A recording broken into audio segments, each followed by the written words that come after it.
again, I'm Chuck, and welcome to another episode of 2MMRC. And today, I'm going to talk about this guy, my Tamiya TT02 rally spec car. With the rally spec car, it's a little different from my carpet race spec car. For a couple of reasons. I'll basically dive in and show you what those are. Also, why I'm using this platform. I've recently done a TA02 rally spec build, and now I decided to do a TT02.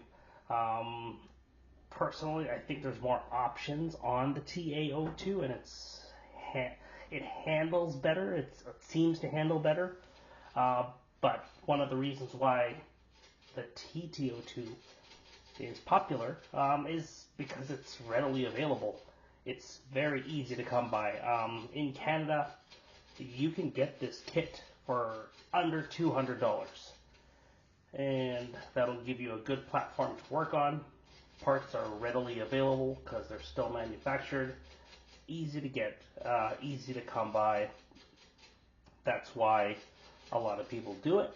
So I figured I would make a video so that I guess at least the local scene would understand what they could do with a TT02. It's not just a hunk of junk for $150. It's actually a decent platform to learn off and a fun platform to operate. Of course, like I said, the XV01 or the TA02 will be superior, but you can't beat the price point of this one. For $150 to $200, you get a car that's ready to go, a couple modifications, and it's a very, very competent performer. Right off the bat, I am using a clone body. This is, I think, a Team C Lancer body that I painted up using the two-dimensional sketch art method, which I used previously in a couple of my other bodies, but this time instead of black lacing, I decided to use white. Turned out pretty good, especially with this white light that I'm using. It really enhances the look. So again, the reason why I'm using this now, first, I've been told that my previous body designs were dated. And secondly, it's a very fast paint job because all you do is scribble the lines, and after you've scribbled the lines, you basically paint it. And in this one, I've actually painted the bottom by brush, so that's gunmetal on the bottom, and then after that dried up, mask out the windows, and then shoot the whole body with, I believe, metallic red. Yeah. Okay, body off.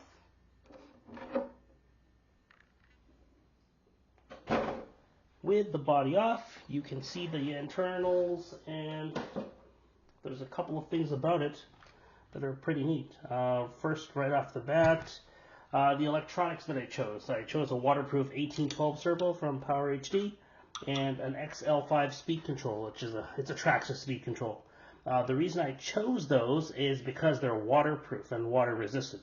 I was going to use an A2 receiver as well, but I couldn't find one in time, so I'm just using the cheapo FlySky receiver. The A2 will work just as well, with the A2 being available as a waterproof receiver as well. So once I do put the A2 FlySky receiver in, this essentially becomes waterproof electronics. And that's part of the reason why I'm using a silver can, a torque tune in this case. With the torque tune, it's readily available again, and it provides enough power to not overpower the entire system, but enough power for this vehicle to get where it needs to go. So that's, again, waterproof servo, eventually a waterproof receiver, waterproof speed control, and a torque tune, silver can. All this electronics, it's nothing fancy. This battery was, I think, a cheapo. Let's see here. yeah, it's one of these Amazon specials.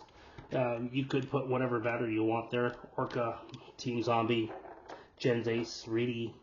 Again, this was lying around, so I put it in using an XT60 connector. I would prefer a Dean's in this case, but XT60 again was available, so I used it. Yeah, what else here on this TT02 build, which is typically different from a box stock TT02. First, yeah, there's bearings. Got to put the bearings in, that's important. Next, you'll see all of my screws are stainless steel, and they're 2mm heads.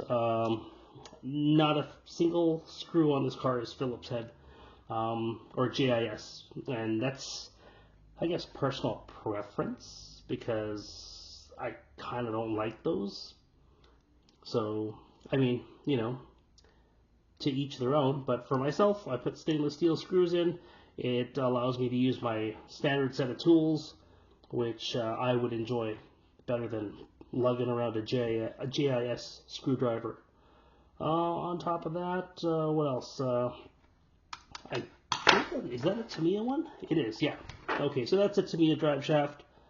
You don't have to use a Tamiya drive shaft. There's no spec in Rally, so find what you want. If it fits, it works. There's a couple of different options on Amazon or AliExpress, but I had a TT02 Tamiya spec propeller shaft lying around, and I think I also had a high-speed adjustable gear set that I threw in there as well. I think it's a 8625 right now, which is all right. If you have the adjustable gear set inside, it's nice to switch to a 48 pitch because then you could use a variety of different gears. You're not locked into the Tamiya system. These ones are important. Those are the steering kingpins. Way better than the Phillips JIS shoulder screws. So really important. I would highly recommend putting these on 1 and 2. Those steering kingpins. Oh, what else is on this one? Bumper. Oh yeah, my shock setup. I'm not using the friction shocks. I am using plastic CVAs. Plastic CVAs in the front, plastic CVAs in the back. And they're also using the Tamiya tuned spring set. So blue and yellow. Blue being medium hard, yellow being medium soft. So medium hard in the front, medium soft in the back. I think I put 3-hole 600 CXT. I should have gone a little harder than that. So maybe in hindsight I would have gone 3-hole 700 CST. But yeah, it's not bad. It's okay for what it is, right? You will also notice I did add this thing here. I was actually looking for my mini 4-wheel drive popsicle sticks. Couldn't find one, so I'm using a TA02 propeller shaft. It's basically a coat hanger mounted from here, right from on top of the diff, and there's a bit of a weight at the end of it, which is basically a couple of bronze bushings and a, I guess it's a lock nut. What that does, it creates a tuned mass damper. So it does absorb a little bit of that shock, so you can see the jiggle, and if you can't see the jiggle, hopefully you can see, you can hear this. Well, I guess you wouldn't. Take my word for it, it's jiggly. That jiggle basically means it's absorbing energy, which is essentially another form of damping. It's kind of cool, something I picked up in mini 4-wheel drive, and I've been applying it to RC cars. So yeah, what else here? Tamiya rally tires. I didn't have them available at the time. Had I put these Tamiya rally tires on, they would have actually increased my ride height by about 1 millimeter or 2. So instead, I put on some AliExpress tires that I had available. They had foam inserts, which is really good. Because they're a little bit lower in profile than the Tamiya ones, it's going to be negligible really because, yeah, it was only like 1 or 2 millimeters, which in the grand scheme of things on a rally car like this, it's not going to make too much of a big deal. The main thing is that you need clearance. So My ride height gauge goes all the way through, so that's going to be 8 millimeters at least. I've got this pen cap here. That pen cap is about 12 millimeters, and that slides all the way through as well. So I do have at least 12 millimeters of ride height clearance.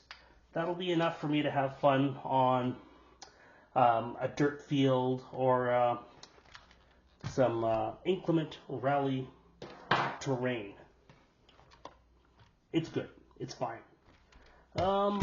Another thing I did here, which was a little bit different, was my active rear toe. So let me just dive in here and see if I can explain that better. Rather than putting the standard rear suspension arms on, I decided to put active rear toe, which is basically front suspension in the rear. What that does, under compression, the way that I have it set up now, under compression it actually increases my toe. So with that, it allows my car to be a little bit more controlled. The TT02 out of the box doesn't have any rear toe. It's like almost at zero. So by having this, I was able to set my fixed toe at about 2.5, which is what I wanted. It's what I have on my current race car. So 2.5 would be something familiar to me. And by having active rear toe, it actually increases. So in a dusty, loose setting, I have a lot more control as I'm hammering through the turns with my car. So that's basically my rally spec in a nutshell. Let's see if there's any points I missed here.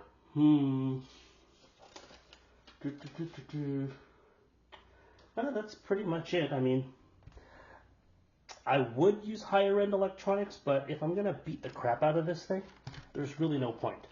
The main thing is for it to be durable and survivable, and with the setup that I've put in here, it very much will be. So that's the key thing. Basically, with a rally car, the focus isn't to have a high performance vehicle, the focus is to have a durable vehicle that'll allow you to have fun, which is why I'm not going overpowered with like a 13.5 boosted system. I probably wouldn't put a censored system in a rally car, unless it was old electronics that I didn't mind beating up. Oh yeah, I did put CVDs, but I didn't use the metal outdrive. So I'm using the plastic outdrives, and I bought some CVDs off of AliExpress that were super cheap, and they used the plastic outdrives. So metal CVDs, plastic outdrives, works perfectly fine for what it is. Anyways, that's the rally spec in a nutshell. Hopefully that gives you guys an idea of how easy you can turn a stock TT02 kit into a formidable rally car, which will allow you to have fun. The main thing is have that suspension clearance and have the right tires, because you don't want to run around on a dirt field with slick tires. That kind of sucks. All right. Thanks very much. Have a great day.